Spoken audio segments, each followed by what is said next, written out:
여러분 안녕하세요. 짠업주부예요. 여러분들 가계부 쓰기 때문에 은근히 고민 많이 되시죠? 저도 가계부 쓰면서 이렇게 쓰는 게 맞나? 중간중간에 이런 고민들이 많았던 것 같아요. 그래도 저한테 편한 방식으로 꾸준히 쓰다 보니까 지금은 6년째 가계부를 써오고 있는데요. 제가 가계부를 쓰면서 느꼈던 건 가계부 쓰기에 정답은 없다는 거예요. 나한테 맞는 편한 방법을 찾아서 꾸준히 지속적으로 쓰는 게 가장 중요한 것 같은데요. 그래도 저처럼 가계부 쓰면서 이게 맞는 건가? 혼자 고민하고 계실 분들을 위해서 저희 집은 가계부를 어떤 식으로 쓰는지 말씀드려 볼 테니까 참고하시면 좋을 것 같아요. 첫 번째는 형식인데요. 요즘은 가계부를 쓸 수 있는 툴들이 정말 너무 많잖아요. 그러다 보니까 오히려 선택장애에 걸리기가 쉬운 것 같은데요.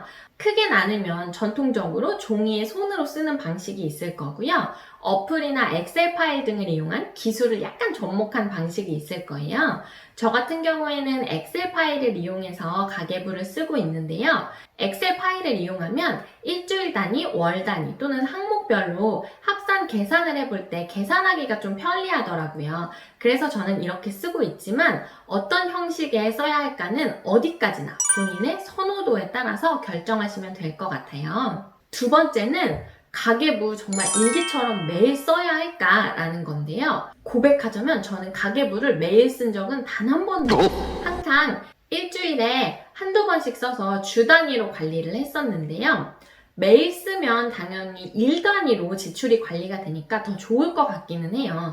그런데 현실적으로 다른 여러 가지 신경 쓸 것도 많으니까 저는 적절히 타협을 해서 일주일에 한두 번 정도씩 꾸준히 써왔던 것 같아요. 세 번째는 가계부 쓸 때 어디까지 자세히 써야 될까? 이것도 아마 고민이 많이 되실 텐데요.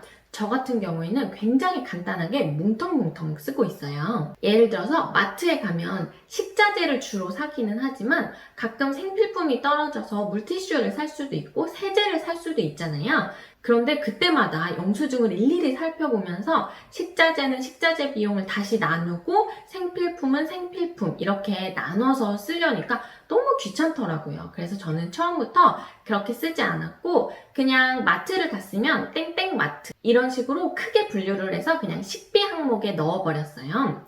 이런 식으로 너무 꼼꼼하게 관리를 하지 않았더니 오히려 지치지 않고 꾸준히 가계부를 쭉 쓸 수 있게 됐던 것 같아요. 그리고 네 번째는 예산을 미리 꼭 정해놓고 써야 될까요? 이런 것도 고민이 되실 텐데요. 저 같은 경우에는 초반에 가계부를 쓰긴 썼는데 이 예산을 안 정해놓고 썼던 거예요. 그래도 물론 절약해야겠다 이런 마음이 있었기 때문에 과소비를 한 건 아니었지만 아무래도 예산을 정해놓고 그 안에서 쓰려고 노력할 때보다는 조금 더 많이 쓰게 되는 것 같기는 해요.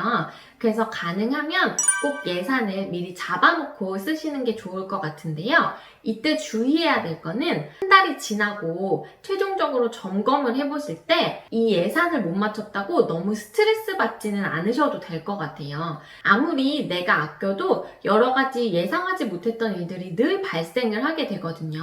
예를 들어서 이번 달에는 내가 식비는 예산 안에서 썼는데 의도치 않게 각종 경조사가 너무 많았다. 그러면 경조사비는 초과될 수밖에 없고요.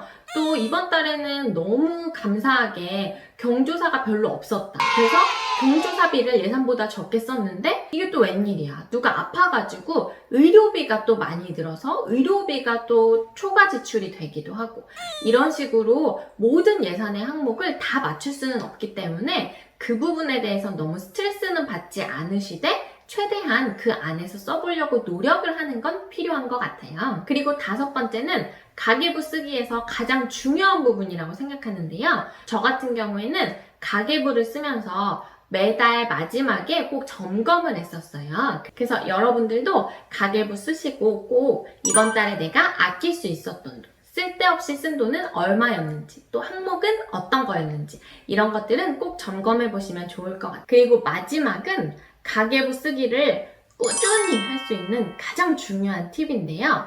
가계부 쓰시면서 너무 스트레스 받지 마세요.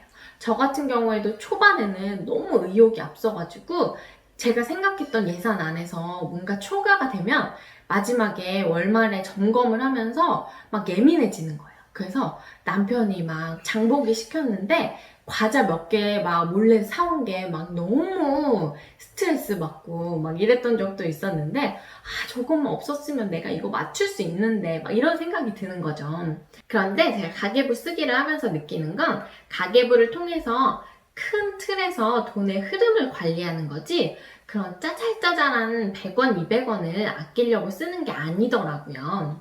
그래서 여러분들도 작은 지출에 너무 스트레스 받지 마시고 이번 달에 이 정도만 해도 잘했어 이렇게 나 스스로를 좀 토닥토닥여 주시면서 꾸준히 가계부 쓰기를 하실 수 있으면 좋을 것 같습니다. 그럼 저는 또 다음 시간에 재미있는 생활 속 재테크 이야기로 돌아오도록 하겠습니다. 혹시나 궁금하신 점 있으면 아래 댓글창에다 댓글로 남겨주시면 제가 바로바로 달려가도록 하겠습니다.